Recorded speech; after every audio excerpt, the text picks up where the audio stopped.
রাজ্যের কলেজ ও বিশ্ববিদ্যালয়গুলিকে স্নাতক স্তরে ফাঁকা আসনে ভর্তির নির্দেশ। রাজ্যের বেশ কিছু কলেজে স্নাতক স্তরে প্রায় 30% আসন ফাঁকা থাকার সিদ্ধান্ত উচ্চশিক্ষা দফতরের।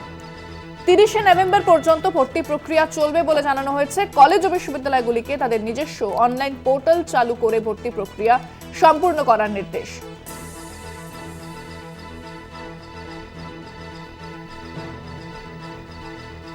তিরিশে নভেম্বর পর্যন্ত ভর্তি প্রক্রিয়া চলবে, উচ্চশিক্ষা দফতর এমনটাই জানিয়েছে। নিজস্ব অনলাইন পোর্টাল চালু করে ভর্তি প্রক্রিয়া সম্পূর্ণ করার নির্দেশ।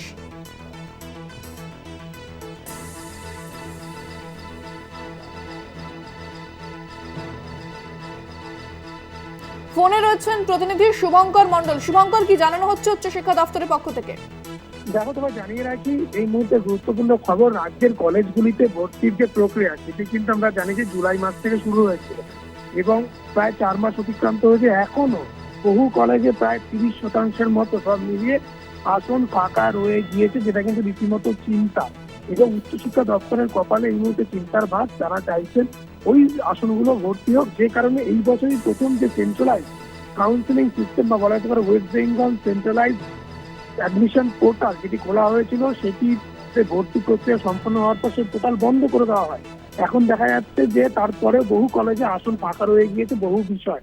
ফলত উচ্চশিক্ষা দপ্তর নতুন করে বিজ্ঞপ্তি জারি করেছে, বলেছে যে যে কলেজে এই মুহূর্তে ফাঁকা আসন রয়েছে সেই কলেজ তাদের নিজস্ব যে অনলাইন পোর্টাল রয়েছে, অর্থাৎ এতদিন যাবৎ এর আগে যে অনলাইন পোর্টালে কলেজগুলো নিজস্ব যে পোর্টাল ছিল সেতে যে ভর্তি হয়েছে এই সেন্ট্রালাইজ পোর্টালের বাইরে, সেই পোর্টাল তারা ওপেন করে পুনরায় পড়ুয়া ভর্তি করাতে পারেন। কিন্তু আমরা যদি জানতে পারছি বহু কলেজে অনীহা প্রকাশ করেছে। তারা জানাচ্ছেন যে পোর্টাল খোলা মানে পয়সা অপচয়, সেভাবে সিটগুলো নাও ভরতে পারে।